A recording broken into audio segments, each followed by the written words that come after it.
Assalamu alaikum. Welcome to another live session of SST Test Preparation 2025. हमने जो live series start किए हुए हैं SST टेस्ट की प्रिपरेशन के लिए, उसमें हमने केमिस्ट्री का टेक्स्ट बुक जो कि ग्रेड 9 का केमिस्ट्री का बुक है, उसमें हम स्टेट ऑफ मैटर के चैप्टर में हैं और आज के सेशन में हम डिस्कस करेंगे the third state of matter which is solid state, and also we can discuss their typical properties of the solid and also their different types of the solids. Solid state, in solid state of matter, the particles, molecules, ions are closely packed in a fixed pattern. Solid में जो particles होते हैं, चाहे वो molecules की form में हो, ions के फॉर्म में हो, वो क्लोजली पैक्ड होते हैं एक फिक्स्ड पैटर्न में, एक फिक्स्ड अरेंजमेंट में, एक रेगुलर अरेंजमेंट के साथ. In solid, there occurs a strong force of attraction between the solid particles which hold them firmly together so that they cannot leave their position. Solid में strong force of attraction होता है between the solid particle, और उस strong force of attraction की वजह से between the solid particle which is present between the solid particle can hold them firmly together, यानी उसकी वजह से जो सॉलिड पार्टिकल्स फिर्मली एक दूसरे के साथ अटैच हुए होते हैं, तो इसी वजह से सारे के सारे जो सॉलिड के मॉलिक्यूल्स हैं वो एक दूसरे के साथ टाइटली बॉन्डेड होते हैं और इसी वजह से वो स्केप नहीं कर सकते हैं. Solid particle possess only vibrational motion, यानी बहुत ज़्यादा कम स्पेस होने की वजह से बिटवीन द मॉलिक्यूल्स सॉलिड के जो पार्टिकल्स होते हैं वो सिर्फ और सिर्फ वाइब्रेशनल मोशन कर सकते हैं. इसके अलावा रैंडमली मोशन इसमें पॉसिबल नहीं है. Hence solid can not diffuse like gases and liquid. इसी तरह जो सॉलिड के पार्टिकल्स हैं वो गैसेस की तरह या लिक्विड्स की तरह डिफ्यूज नहीं हो सकते. So diffusion is not possible in solid state. Typical properties of solid. The first property is volume and shape. Solid have strong intermolecular forces present between their particles, thus have definite shape and definite volume. Solid में जो है strong intermolecular forces होने की वजह से इनके particles में जो स्ट्रॉन्ग इंटरमोलिकुलर फोर्सेस हैं तो इस वजह से इसका शेप भी मेंटेन होता है और इसका वॉल्यूम भी डेफिनेट होता है, क्योंकि इसके पार्टिकल्स जो हैं वो रैंडमली मूव नहीं करते, उसमें जस्ट वाइब्रेशनल मोशन होता है. Second number property है melting point. So in solid state particles, the molecules or ions are not free to move like gases and liquid. Molecules can only vibrate. जो solid state में जो particles हैं वो gases और liquids के तरह freely move नहीं कर सकते, इसमें just vibrational motion जो है वो possible है. अगर हम solid को heat करें तो उसमें जो particles होते हैं उसकी kinetic energy में increase आ जाता है, and the particles of the solid जो है जो उसकी वाइब्रेशन का मूवमेंट जो है ये शो करते हैं, तो उसकी वाइब्रेशन में जो है बहुत ज़्यादा हाईली स्पीड के साथ वो वाइब्रेट करते हैं. But when the energy is continuously supplied a stage is reach at which the particles leave their mean position and start moving freely. अगर हम इसी तरह कंटिन्यूसली हीट अगर देते जाएं सॉलिड के पार्टिकल्स को, तो एक ऐसा स्टेज आ जाएगा कि उस टाइम पर उस पार्टिकल्स की काइनेटिक एनर्जी बहुत ज़्यादा हो जाएगी अपने रिमेनिंग पार्टिकल्स से, और वो अपनी मीन पोजीशन को छोड़कर वो फ्रीली उसकी मूवमेंट जो है वो फ्रीली मूव करना स्टार्ट कर लेगा और अपने सॉलिड स्टेट से उसकी कन्वर्जन स्टार्ट हो जाएगी into the liquid state. Solid state then convert into liquid state, क्योंकि सॉलिड स्टेट के जो पार्टिकल्स हैं उनकी काइनेटिक एनर्जी अब सॉलिड स्टेट के पार्टिकल्स जितनी नहीं बल्कि लिक्विड स्टेट के पार्टिकल्स जितनी हो गई है. Because of the increase in their kinetic energy the solid particles will escape from the solid and will move into another state of matter which is liquid state. The solid start melting. तो इसी वजह से solid state की melting start हो जाती है और उससे लिक्विड की फॉर्मेशन शुरू हो जाती हैं. So the temperature at which the solid start melting and exist in dynamic equilibrium with liquid state is called melting point. तो वो टेम्परेचर, वो स्पेसिफिक टेम्परेचर जिस पर सॉलिड जो है उसकी मेल्टिंग स्टार्ट हो जाए, वो डायनेमिक इक्विलिब्रियम में लिक्विड के साथ एग्जिस्ट करे, तो उस टेम्परेचर को हम कहते हैं मेल्टिंग पॉइंट. अब जब मेल्टिंग स्टार्ट हो जाती है तो उस the temperature does not change and remain constant until the whole solid is converted into the liquid state. जब मेल्टिंग स्टार्ट हो जाती है तो अगर हम उसी तरह टेम्परेचर कंटिन्यूसली देते जाएं तो जो हम एक्स्ट्रा टेम्परेचर दे रहे हैं वो सॉलिड के वो उस मेल्टिंग पॉइंट के टेम्परेचर को इंक्रीज नहीं करता, बल्कि वो टेम्परेचर कांस्टेंट हो जाता है. वो एक्स्ट्रा हीट जो है वो यूज़ होती है सॉलिड स्टेट के जो पार्टिकल्स हैं उनकी एनर्जी को इंक्रीज करने में and order to convert them into the liquid state. Melting point of a solid depend on the strength of attractive forces that hold particles together in the fixed position. अब किसी भी solid की जो melting point है वो depend करती हैं attractive forces के स्ट्रेंथ पर, जिसकी वजह से वो पार्टिकल्स जो हैं वो टाइटली फिक्स्ड होते हैं एक दूसरे के साथ. So melting point is the characteristic property for crystalline solid by which purity of solid can be checked. So melting point जो है ये किसी भी सॉलिड की एक स्पेसिफिक प्रॉपर्टी है, क्रिस्टलाइन सॉलिड की एक स्पेसिफिक प्रॉपर्टी है जिसकी वजह से हम किसी भी सॉलिड की प्योरिटी को चेक कर सकते हैं. कैसे हम इसकी प्योरिटी को चेक करेंगे? If any solid which have sharp melting point, which have specific melting point, so it means that solid is pure solid. वो crystalline solid pure crystalline solid है अगर उसका एक स्पेसिफिक मेल्टिंग पॉइंट है, उस melting point पर ही उसकी state की कन्वर्जन स्टार्ट हो जाती है. लेकिन अगर वो सॉलिड कि मेल्टिंग पॉइंट का कोई रेंज है कि वो फॉर एग्जांपल 10 to 30 टेम्परेचर पर जो है उसकी मेल्टिंग होगी, ये उसका कोई स्पेसिफिक रेंज होता है और उस रेंज के अंदर किसी भी टेम्परेचर पर उसकी मेल्टिंग स्टार्ट हो जाती है, so then it means that that solid has some amount of impurity. It means कि उसमें से कुछ अमाउंट की इम्प्योरिटी प्रेजेंट है और उस इम्प्योरिटी की वजह से उसका मेल्टिंग पॉइंट कभी कम होता है और कभी ज़्यादा होता है, कोई स्पेसिफिक मेल्टिंग पॉइंट नहीं होता. इसी वजह से हम कह सकते हैं कि मेल्टिंग पॉइंट जो है ये एक स्पेसिफिक प्रॉपर्टी है क्रिस्टलाइन सॉलिड की, किसी भी सॉलिड की प्योरिटी को चेक करने के लिए. थर्ड नंबर प्रॉपर्टी है rigidity. So what is rigidity? Solid का स्टेट के जो पार्टिकल्स होते हैं वो फिक्स्ड होते हैं और क्लोजली पैक्ड होते हैं. So the particles in solid neither move nor slide over there mean position. Therefore, the solid are rigid in their structure. The solid resists the deforming force due to hard structure and strong intermolecular forces. Solid के particles जो होते हैं उनके दरमियान इतना space नहीं होता और उसके दरमियान जो है स्ट्रॉन्ग इंटरमोलिकुलर फोर्सेस जो हैं वो बहुत ज़्यादा स्ट्रॉन्ग होते हैं. तो इसी वजह से उन पर अगर कोई एक्सटर्नल फोर्स हम अप्लाई करें तो वो अब एक्सटर्नल फोर्स के अगेंस्ट जो है वो रेजिस्टेंस शो करते हैं और अपने शेप में, अपने स्ट्रक्चर में कोई चेंजेस नहीं लाना चाहते, उसके अगेंस्ट ये रेजिस्ट करते हैं ताकि कोई हमारे स्ट्रक्चर में डिफॉर्मेशन ना हो. इसी वजह से हम कह सकते हैं that solid are rigid and they are hard, they have hard structure. They resist the deforming force when we can apply any type of external force on them in order to change their structure, in order to change their shape. So they will resist that force and they want to maintain their shape. Fourth number property है density. Solid जो है ये denser है liquid and gases से. Density अगर हम density कहते हैं मास per unit volume. Solid particles जो हैं वो क्लोजली पैक्ड होते हैं, उनके दरमियान कोई स्पेस नहीं होता, तो इट मीन्स उनका वॉल्यूम कम होता है. जब वॉल्यूम कम होता है सो इट मीन्स उनकी डेंसिटी ज़्यादा होती है. So their mass per unit volume is greater, therefore they have higher density as compare to the other two state of matter.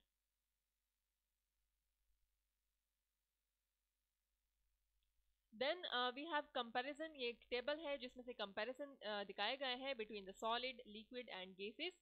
Different properties हैं और हर एक प्रॉपर्टी जो है उसमें कंपैरिजन है कि सॉलिड में वो प्रॉपर्टी लिक्विड और गैसेस से में इन तीनों में डिफरेंस किस वजह से है. मास फर्स्ट जो प्रॉपर्टी है वो है मास. सॉलिड का डिफिनिट मास होता है, लिक्विड का भी डिफिनिट मास होता है and gases also have definite mass because every gases have their specific molecular masses. Second property है शेप की. सॉलिड की डेफिनेट शेप है because of the strong intermolecular forces and their particles are tightly packed with each other.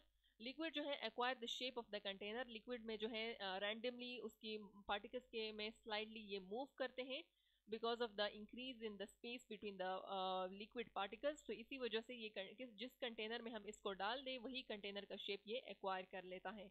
Gases जो है इसका भी वही है कि अगर जिस कंटेनर में हम इसको फिलअप कर ले, किसी भी गैस से उसे फिलअप कर ले, तो वो सारे का सारा क्लोज्ड कंटेनर. इसमें कंडीशन ये है कि इसमें से क्लोज्ड कंटेनर होना चाहिए और क्लोज्ड कंटेनर में हम जो भी गैस एंटर कर ले, इसमें से फिलअप कर ले इस कंटेनर को, तो वही शेप उसका हो जाता है. अगर हमारे पास स्क्वायर शेप कंटेनर हो then that gases will acquire the shape of that square container.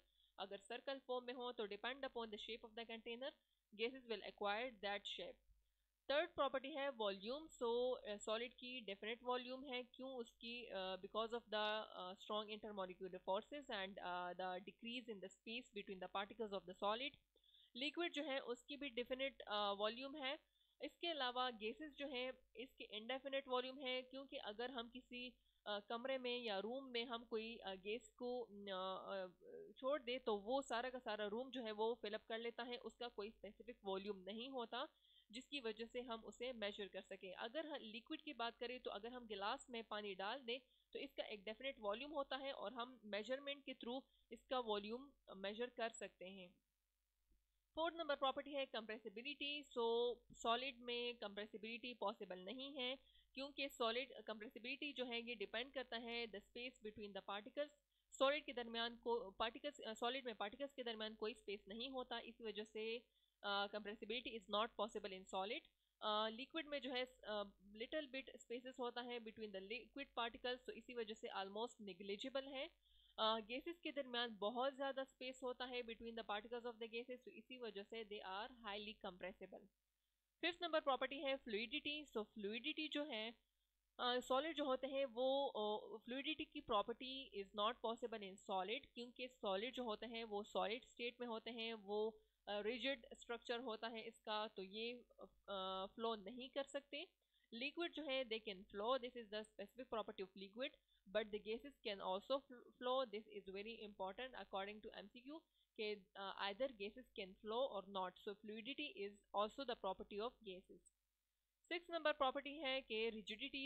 Rigidity solids are highly rigid, liquid जो है ये लेस रिजिड है क्योंकि इसके दरमियान जो है वो पार्टिकल्स के दरमियान स्पेस है। इसके अलावा गैसेस जो है ये रिजिड नहीं है because the particles of the gases have a large volume between their particles, तो इसी वजह से they are not rigid. Seven number property है diffusion. Diffusion is very slow in solid. Solid में अगर हम वैक्सी सॉलिड की बात करें तो फिर वहाँ पर डिफ्यूजन पॉसिबल है। इसी तरह अगर बहुत ज़्यादा हार्ड सॉलिड्स होते हैं जैसे वुड है तो इसमें डिफ्यूजन पॉसिबल नहीं है, यानी हमारे पास बहुत ज़्यादा डिफरेंट टाइप्स के सॉलिड्स होते हैं। तो जो वैक्सी सॉलिड्स होते हैं तो वो उसमें डिफ्यूजन पॉसिबल है। वो बहुत, या हनी भी आप लिक्विड कैटेगरी में आता है, बट जो वैक्सी टाइप के सॉलिड होते हैं जो बहुत ज़्यादा वैक्सी जो होते हैं उसमें डिफ्यूजन बहुत ज़्यादा स्लोली होती है। इसके अलावा जो लिक्विड है diffusion is fast in liquid and in gases diffusion property is very fast in gases. The space between the particles, so most closely packed particles in solid, less closely packed in liquid, and then least closely packed in the gases. Intermolecular forces जो हैं वो solid में strongest हैं, slightly weaker than in solid. Liquid में जो है वो उससे कम weak force of interaction है between the particles of the liquid. इसके अलावा जो gases है उसमें almost negligible हैं intermolecular forces. So this is a chart, this is a table. And इस टेबल से आपके लिए बहुत ज़्यादा आसानी होगी अगर आप सॉलिड लिक्विड गैसेस की प्रॉपर्टीज़ को याद करना चाहते हैं एमसीक्यूज़ के according. So this table will also help you, और इस टेबल से जो है आपको आसानी से in three state of matter के दरमियान जो डिफरेंस है वो आसानी से आप उसको समझ सकते हैं। नेक्स्ट टॉपिक है टाइप्स ऑफ सॉलिड्स। सॉलिड्स के क्लासिफिकेशन हुई है टू टाइप्स में, and this classification is based on the arrangement of the particles. Arrangement of particles के अकॉर्डिंग हमारे पास दो टाइप्स हैं, एक है एमॉर्फस सॉलिड, दूसरा है क्रिस्टलाइन सॉलिड। फर्स्ट वन जो है वो है amorphous solid. Amorphous means shapeless, वो सॉलिड जिनका कोई स्पेसिफिक शेप नहीं होता। और वो शेप क्यों नहीं होता? Solid in which the particles are not regularly arranged or in which the particles are not properly arranged in three dimension are called amorphous solid. amorphous solid वो solids होते हैं जिसमें से particles की ना कोई regular arrangement होती है और ना वो थ्री डायमेंशनली प्रॉपरली अरेंज्ड हुए होते हैं, इसी वजह से उसको कहते हैं amorphous solid। और हम कहते हैं कि that solid are shapeless solid, उनका कोई specific shape नहीं होता।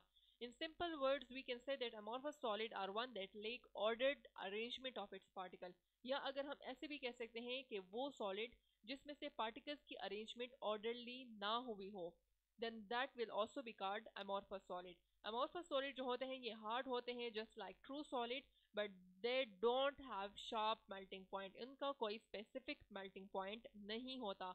sharp means that specific, यानी हर एक सॉलिड की कोई एक स्पेसिफिक मेल्टिंग पॉइंट होता है, बट जो एमॉर्फस सॉलिड होते हैं उनका कोई स्पेसिफिक मेल्टिंग पॉइंट नहीं होता, क्योंकि उसमें से पार्टिकल्स इरेगुलरली अरेंज होते हैं। तो इरेगुलर अरेंजमेंट की वजह से उनका एक स्पेसिफिक मेल्टिंग पॉइंट नहीं होता। They melt over a range of temperature, उनका टेम्परेचर का एक रेंज होता है कि फॉर एग्जांपल 10 to 30 जो है ये एक रेंज है और इस टेम्परेचर के दरमियान जो है उसकी मेल्टिंग होगी। वो बहुत कम टेम्परेचर भी हो सकता है और बहुत ज़्यादा टेम्परेचर भी हो सकता है। इसकी एग्जांपल आपको याद होनी चाहिए। एग्जांपल जो है बहुत ज़्यादा इंपॉर्टेंट है एमसीक्यूज़ के अकॉर्डिंग। अगर एमसीक्यूज़ में ऑप्शंस में एग्जांपल्स आ गए तो ये आपको याद होनी चाहिए कि that glass, wax, butter, plastic, rubber, cotton and candy, these are the examples of the amorphous solid. Then another type of solid is crystalline solid. So crystalline solid में जो particles हैं which may be ions, atoms or molecules, they are arranged in regular three-dimensional pattern. They have definite surfaces और faces. उनका एक specific definite spaces surfaces and faces होते हैं। हर एक face जो है उसका एक definite angle होता है with another face. Pure crystalline solid जो है उनका एक शार्प मेल्टिंग पॉइंट होता है। फॉर एग्जांपल सोडियम क्लोराइड जो है इसकी एग्जांपल है and another example is naphthalene. Then another topic is allotropy. So what is allotropy? The existence of an element in more than one crystalline form is called allotropy. Allotropy हम किसको कहते हैं? हमारे पास periodic table में कुछ ऐसे elements होते हैं जिसकी existence जो है वो एक form में नहीं बल्कि एक से ज़्यादा form में crystalline form में वो exist करते हैं in the nature, and that's why we call the different crystalline form of that element the allotropy. The allotropy of that element. So the different forms are called allotropic form. फिर उस element के जो different crystalline forms होते हैं तो उसको हम कहते हैं allotropic form of that element. For example, allotropy of an element जो है ये किस वजह से होती है? So reasons हमारे पास 3 reasons हैं। जो first reason है वो ये है कि the existence of an element in more than one physical state or form such as carbon. Carbon जो है वो एक ऐसा एलिमेंट है जो कि एक से ज़्यादा फिजिकल स्टेट या फिजिकल फॉर्म में एग्जिस्ट करता है। जैसे कि काजल के फॉर्म में भी होता है, सूट में भी एग्जिस्ट करता है, डायमंड के फॉर्म में भी एंड ग्रेफाइट के फॉर्म में भी। तो ये एक से ज़्यादा फिजिकल इसकी स्टेट है। सो इसी वजह से we call them the allotropic forms of carbon. Second जो प्रॉपर्टी है वो है the existence of 2 or more kinds of molecules of an element. यानी किसी एलिमेंट की अगर एक से ज़्यादा फॉर्म के मॉलिक्यूल्स की फॉर्मेशन होती हो then we can also call them that different allotropic form of that element. यानी इस केस में अगर each molecule has different number of atoms such as allotropes of oxygen, अगर ऑक्सीजन के एलोट्रॉप्स की हम बात करें then we oxygen is also exist in the O2 form as well as they can also exist in the O3 form. तो oxygen जो है वो दो फॉर्म में एग्जिस्ट करता है, एक O2 फॉर्म में है और दूसरा जो है वो O3 फॉर्म है। थर्ड नंबर जो प्रॉपर्टी है वो है different arrangement of 2 or more atoms और molecules in crystal of an element. यानी अगर किसी क्रिस्टल में मॉलिक्यूल्स या एटम्स जो है मॉलिक्यूल में जो या एटम्स जो हैं उसकी अरेंजमेंट डिफरेंट हुई हो then we can also call them the different allotropic form of that element. For example अगर हम सल्फर की बात करें S8, सो S8 मॉलिक्यूल में उसके जो मॉलिक्यूल्स हैं या उसके जो एटम्स हैं वो मोनोक्लिनिक फॉर्म में भी एग्जिस्ट करते हैं एंड ऑर्थोहोम्बिक फॉर्म में भी एग्जिस्ट करते हैं। Electrons of an element always show different physical properties but have same chemical properties.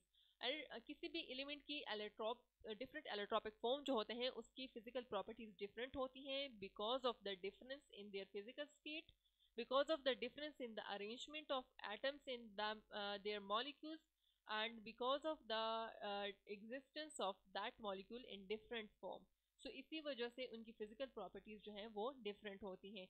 और केमिकल प्रॉपर्टीज सेम क्यों होती हैं? केमिकल प्रॉपर्टीज इस वजह से सेम होती हैं कि वो एक ही एलिमेंट जो होता है वो एलिमेंट वही एलिमेंट होता है, या तो उसकी अरेंजमेंट डिफरेंट होती है या उसके मॉलिक्यूल्स में डिफरेंट एक से ज़्यादा एटम्स की कम्बिनेशन हुई होती हैं, या उसका स्टेट डिफरेंट होता है बट उनकी जो केमिकल प्रॉपर्टीज़ हैं वो सेम होती हैं क्योंकि वो एलिमेंट वही एलिमेंट होता है। उसी एलिमेंट को अरेंजमेंट को डिफरेंट करके वो उसकी फिजिकल स्टेट को चेंज कर लेते हैं लेकिन एलिमेंट को चेंज नहीं करते, और एलिमेंट चेंज ना होने की वजह से सेम एलिमेंट होने की वजह से उनकी केमिकल प्रॉपर्टीज जो हैं वो सेम होती हैं। Carbon is found in the 3 form. Carbon जो है is found in the form of a diamond in tetrahedral shape, graphite in hexagonal shape. They have different physical properties but same chemical properties. अब अगर carbon की बात हम करें तो carbon जो है वो डायमंड के फॉर्म में भी एग्जिस्ट करता है, और डायमंड के फॉर्म में इसका शेप होता है टेट्राहेड्रल, और ग्रेफाइट के फॉर्म में इसका शेप होता है हेक्सागोनल शेप।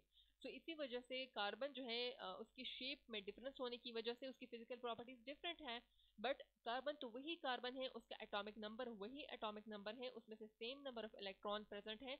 अगर वो डायमंड में वो कार्बन प्रेजेंट है या अगर वो ग्रेफाइट में वो कार्बन प्रेजेंट है तो सेम एटॉमिक नंबर होने की वजह से इनकी केमिकल प्रॉपर्टीज जो होते हैं वो same. The change in temperature also change the arrangement of atoms in allotropes. With the change in temperature, a new allotropic form is produced. अगर हम किसी भी एलिमेंट के एलेक्ट्रॉप्स में अगर उसके टेम्परेचर को हम चेंज करते जाएं तो उसमें से एटम्स की जो अरेंजमेंट है वो भी चेंज होती जाती हैं. इसी तरह अगर हम टेम्परेचर को चेंज करते जाएं तो एक न्यू एलेक्ट्रॉपिक फॉर्म की प्रोडक्शन होती है.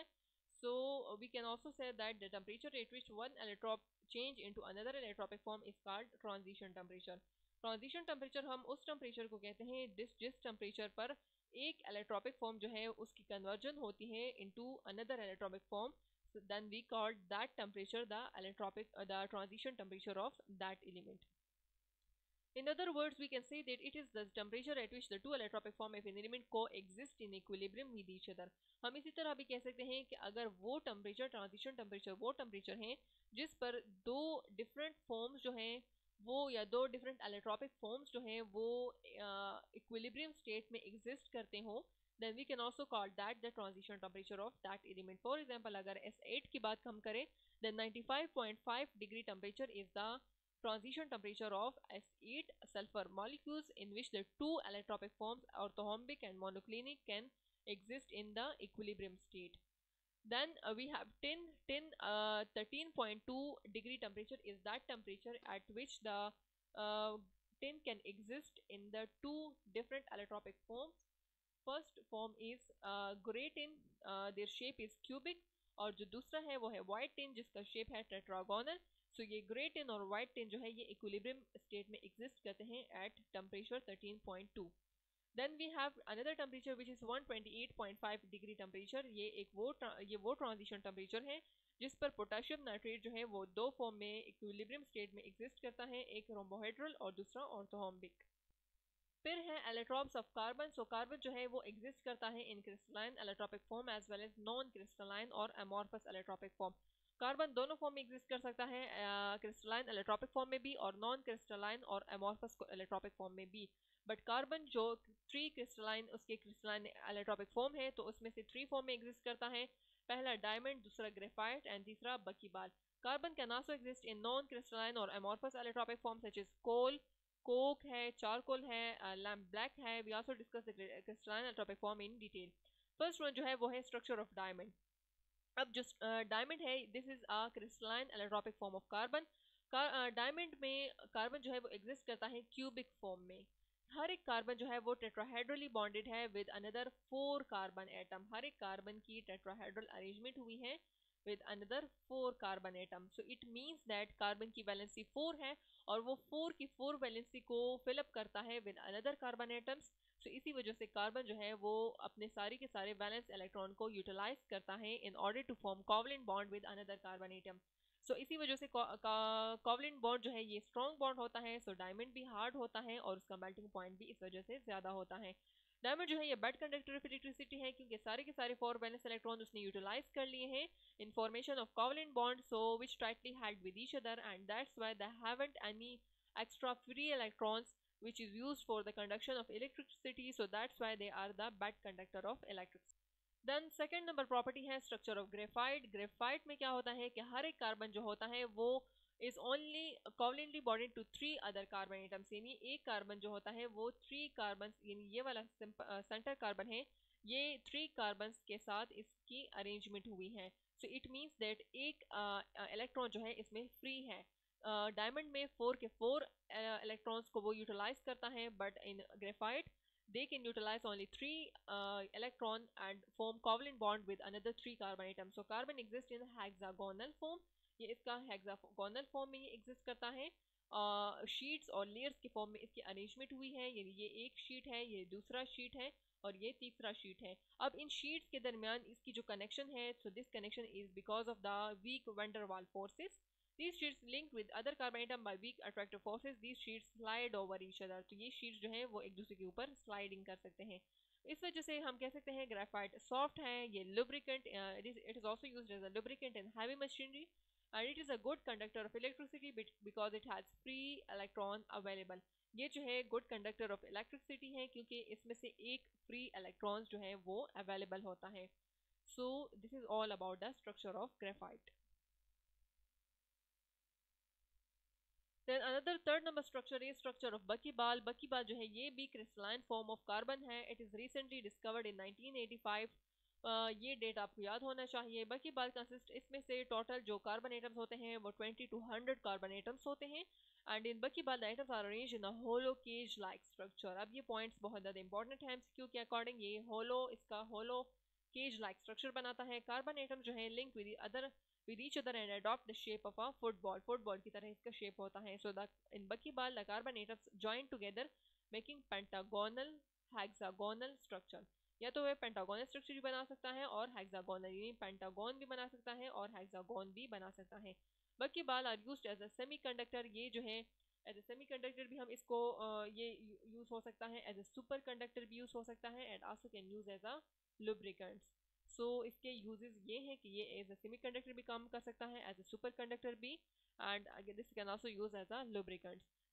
So these are the very important points according to the structure of buckyball. So in today's class we can complete the chapter the state of matter। जो state of matter में third number state of matter था which is solid state। हमने solid state की properties को भी completely explain कर लिए हैं।